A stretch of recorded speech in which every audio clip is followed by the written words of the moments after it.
Welcome to Leadership for the Future, episode number 82. Leadership for the Future, warrior, scholar, sage, where every single week you and I get together right here, same time, same place, to talk about ways to explore and to employ the psychology and the strategy to powerfully lead both your life and business. And I always encourage you, and I'm going to do the same here today, to lead your life, lead your business, because God knows the world needs more leaders. Leaders we're talking about here, wow, that's cool. The leaders we're talking about here, are we still alive? Something fell on the floor. Something fell on the floor. We're still going. Okay, sorry guys, a little fumble. This is live. The leaders we're talking about here are definitely different than what we normally speak of as leaders, right? Leadership is more, it's about more than just taking charge. That's certainly part of it. But it's thinking your own thoughts, walking your own walk, and living your own life.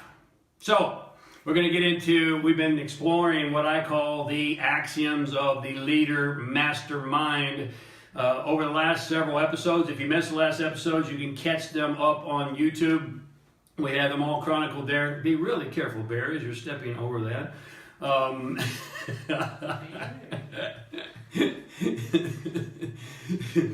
boom, boom. You can catch up on YouTube. While we're waiting for people to get in the room, please weigh in down below. We're on Facebook, we're on Instagram, we're on Twitter. And, on Facebook, do what you do so well every single week. Many of you just hit that share button down there and help me help you help those that you love and care about. And help them become leaders, because as we stated already, the world needs more leaders. How about you? And so while we're waiting, weigh in down below, tell me who you are, where you're dialing in from, say hello, because this community is growing around the world. And you can share on Facebook, you can retweet on Twitter, on Instagram, you can invite people, please do. We're growing our Instagram following slowly but surely, and we're wanting to reach more and more people there as well. Let me do a shout out for those who shared last week. I really truly appreciate it, because it's a really easy way to help other people and to help the world at large. Real quickly, Charlene Aoki. Hey, Charlene, I'm going to see you in what is it, 2 weeks, Barry? 2 weeks in leadership. Charlene, buckle your seatbelt, baby, because Kansas is going bye-bye. Rob Genius, Pranav Hanreo, thank you for sharing. David Curlew, as always, I appreciate you, my friend. Susan Norkett, I'm going to see you in 2 weeks too. And, you have an idea of what's coming for you. Paul Campbell, thank you for sharing. We are all one. Gratitude 24/7, 365. Sandy Arango.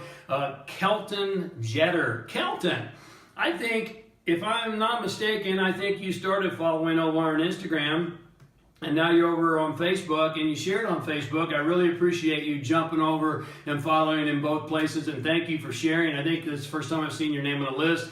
Balthazar Gomez, 2 weeks for you. Anthony Rogers, September, man, September. Tony Francis Wellbeing, I think September you said too, right? No, November. November for Tony Francis from Scotland. Thank you for sharing. Tommy Allen Rains, Nora Jones, Jay Lee, Global Leadership Academy. Damn, that's a good name. That's a good name. Hey, thanks for being here. Thanks for sharing. I think that's the first time I've seen your name on the list. Melinda Orban, haven't seen your name for a while. Thank you for sharing as well. Now, let me start off today with a quote from the poet Rudyard Kipling. Kipling states, "The glory of the garden resides or lies in more than meets the eye." Now, I want you to think about that for just a second, and let me repeat it so it sinks in. The glory of the garden lies in more than meets the eye. Now, that's appropriate for today's installment because what we're going to talk about is there's always more than what you can see with your eyes. There's so much going on in this universe, and you just don't have the visual acuity to be able to see it. Neither do I, but I've experienced some pretty wild stuff. Bear and I were just talking about that yesterday. I've had some experiences. There's a lot of things going on in this universe, much, much more than meets the eye. And I'm going to tell you about some of them here in just a moment. In fact, let's start off talking about the Big Bang. Okay? Now, the Big Bang is the most agreed upon creation theory that currently exists. Somewhere between 14 billion to 15 billion, and a lot of people have different ideas here. Years ago, out of a singularity, this entire universe exploded forth. And with the Hubble telescope, we can look back in time. Now, think about that one for just a moment. We can look back in time. What does that tell you about time? That's another different discussion. But we can look back to the moment of that big, huge explosion. And even the staunchest theologian in today's world, even the staunchest creationists agree that if God created the universe, then, the creative source could have done that in a great explosion of energy. Are you with me? Let's face it. If you're the all-knowing, all-being, all-creative source, you can do whatever you damn well please. Am I right? So God, there's no disconnect here between the theological approach, the creationist approach, or the Big Bang. And that's why it's most widely accepted, and science is telling us that's most probably what happened. Now, originally, scientists postulated that there would be this massive explosion, which there was, things coming out at breakneck speed from this singularity. And if you're a thinking individual, which I assume most of my followers and watchers are, and chances are great if you're here now that you are, there's a lot of implications here if everything came out of the same singularity. I could go on for days. We don't have time. But it comes out of this tremendous outward force, and what they originally postulated is that eventually, it's propelled by the explosion. Eventually it would slow down, and then gravity would take over and pull it back in. So there was the theory of the Big Crunch. Big Bang would eventually be followed by the Big Crunch. Now, just as an aside, a student of Hinduism, which, by the way, is arguably the most ancient spiritual tradition on the planet, the student of Hinduism, roughly 95% of the entire universe in which you live is made up of a combination of what's called dark energy and dark matter. Another complex topic for another time to get more in depth and detail. I'm going to give you a lot of things here, but I want to keep it at a high level, because I want to keep it practical, and I want to make sure that you get it here in this short time today. 95% of what exists in this universe is dark energy or dark matter. Now, according to the latest theories, dark energy and dark matter is what's holding the entire universe together, and so it's thwarting gravity and holding off what they originally thought would be the Big Crunch. So, if you got nervous about a big crunch coming up, there appears to be no end in sight right now to the expansion of our universe. In fact, what we're now realizing is the universe is expanding more rapidly right now than it ever has in recorded history. There's something else you can think about for a day or three. But don't worry, no upcoming big crunch, not in our lifetime anyway. Now, dark matter, dark energy comprise 95% of this universe. Now, I want to just point out that it's quite interesting to me, maybe to you, as you think about it now, that psychology tells us that somewhere between 90 to 95% of what you do on a daily basis is driven by your unconscious mind. Now, probably just happenstance, right?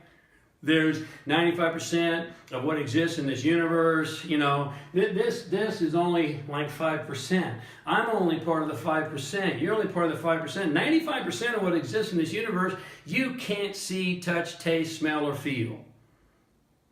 Because it's vibrating at a rate that's way beyond your sensory acuity. You see where we could dive deep in in any one of these things for days.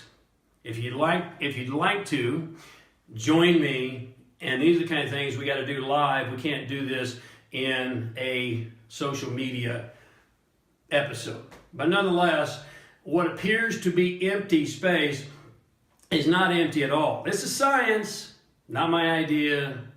It's science. What appears to be empty is not empty. It's pregnant with consciousness and potential, just waiting to be discovered. Now, you might be saying, James, I thought we were talking about leadership here. If you think we're not talking about leadership, think again. Let me just give you one example. Alexander the Great was arguably one of the greatest leaders of all times. You know who his teacher, his coach was? Aristotle. Now Aristotle obviously did not teach Alexander in the arts of war or combat theory. What Aristotle taught Alexander the Great was philosophy and the arts. And what I'm going to suggest to you, and I'm not the only one, by the way, suggesting this, is that the leader for the future, the true leader, must be grounded every bit as much in universal workings and philosophy as he or she is grounded in life and business strategy. Does that make any sense to you? And I'm not the only one. I mean, the Honorable, very esteemed Yuval Harari from Hebrew University is saying the very same thing. We've talked about him in previous episodes, but for you to succeed, Harari is stating, and many others, as we are in this very disruptive marketplace, is you got to understand philosophy. You got to understand how the universe works, and maybe most importantly, how you work. And by the way you work is the very same way that the universe works. I'm going to tell you, in my humble opinion, that the loss of value for philosophy in today's economic-driven and business-driven world drives us to make reductionistic decisions based upon a very small portion of what exists in this universe. According to scientists, you're making decisions, and we all are, based upon 5% of what exists in the universe. Do you think it might be possible that you're missing a few things? Not only possible, it's highly probable. Right? Now, while the purpose of this edition is not to go deeply into physics or astronomy, I've listed a lot of things here, or Hindu mysticism, it is the purpose for you, as a new leader for the future, to begin at least at a high level, a cursory level, to understand how this universe works. You know, the author J.R. Tolkien stated, the most proper study of man is anything but man. Do you get that? In other words, what he's stating is that if you want to study man, humanity, then it's better to study anything else besides humanity, because we're just 5% of what exists. And this is why the greats like Plato and Socrates and Aristotle and all the others taught all of their students the great things that we have lost value for today, like philosophy and psychology to a great degree, because we're too worried about economy. Are you with me here? I'm not saying economy is not important. Of course it is. It's part of the whole journey. But when you study the universe, you really study yourself. Because we're all interconnected. We all came from the very same Big Bang. Now, as you know, we've been exploring what I've called the axioms of the leader mastermind. And again, we've been going at this now for several sessions, so if you missed the past sessions, catch up on YouTube. And this brings us to our next axiom. You might want to consider writing this down. Here we go. Every thought upon the formless substance, call it dark matter, creates a thought form. Now, isn't it interesting that Stephen Jobs stated that we're all here to make a dent in the universe? Are you with me on this metaphor? Every thought placed upon the formless substance creates a thought form. However, the thought must be consistently held and consistently felt for the form to not be wiped away by other thoughts and feelings. And herein is our next axiom. Let me repeat it. Every thought upon the formless substance creates a thought form. But that thought must be consistently held and felt consistently for the form to not be wiped away and obliterated by the next thought and feeling. And that's why most people never, ever, ever, ever accomplish a fraction of their potential. William James said we use only a fraction of our potential. The father of modern psychology, he said it would be like you have your whole body and all you do your entire life is move your little finger. That's how much of our potential we use. Think about that. The leader for the future creates that thought form and holds that thought form and feels that thought form above and beyond all other appearances. And that's the most difficult job you'll ever do. You know, if you read Triple Espresso, you might be aware that I write a brief blog every single morning on Facebook, Instagram, and Twitter. And if you read it this morning, I talked about attention and how most people have ADD when it comes to holding and feeling the thought form that they want to create in their life. And most people have OCD when it comes to creating their own misery. Sad, really. Now, what I want to encourage you to do now is to begin thinking and feeling that you're surrounded in quantum soup. Because you are. You can't see it, you can't feel it, you can't smell it, you can't touch it, you can't taste it, but it's there. What appears to be empty is not empty at all. It's filled with dark energy and dark matter. Are you with me here? This is a game changer when you get it. This energy and this matter is vibrating at such a high level that we don't have the sensory acuity to perceive it. But it's there nonetheless. Your thought and feeling energy creates a form. Jobs dent in the universe. And in that energy field of consciousness, which we talked about in previous episodes, remember Max Planck, the father of quantum physics, said everything is mind. Everything is mind. Does that include dark energy? You bet it does. Does that include dark matter? You bet it does. So in that energy field of consciousness, when that thought form is held and felt long enough and consistently enough and clearly enough, it literally begins to mold and attract into manifestation. Now, why this seems really, really mystical, I got the science to back it up. I promise. I mean, as I already shared with you in a previous episode, science is way more exciting than science fiction in today's world. Yeah, it's complicated. I'll give you that. It is for me. Even when you teach this stuff, it's complicated and it's challenging. It's complicated and it's challenging to hold this form and that mold. It's actually the most difficult work you will ever do in your entire life.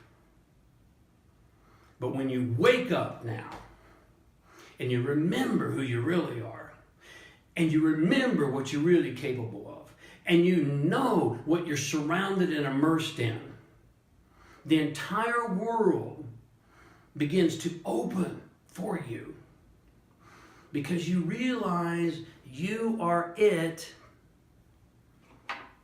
and it is you. You know, at the Oracle of Delphi, when you went in to see the Oracle, it was carved above the entrance, know thyself. And there's an ancient esoteric axiom that takes it even further. It goes like this: know thyself, and you shall possess the keys to the universe. That's why Plato and Socrates and Aristotle and many others taught their students universal sciences, not just tangible science. You shall possess, know thyself, and you shall possess the keys to the universe and the secrets of the gods. Wow. Let me tell you something. There's more. There's always more. Look, I'd love to help you. Above my head is a link here on Facebook, and on Twitter it's above my head. On Instagram you'll have to go to the bio for now. I'm doing a web class next Wednesday, the 21st, right, Bear? It's absolutely free, 11 a.m. Pacific Standard, 2 p.m. Eastern.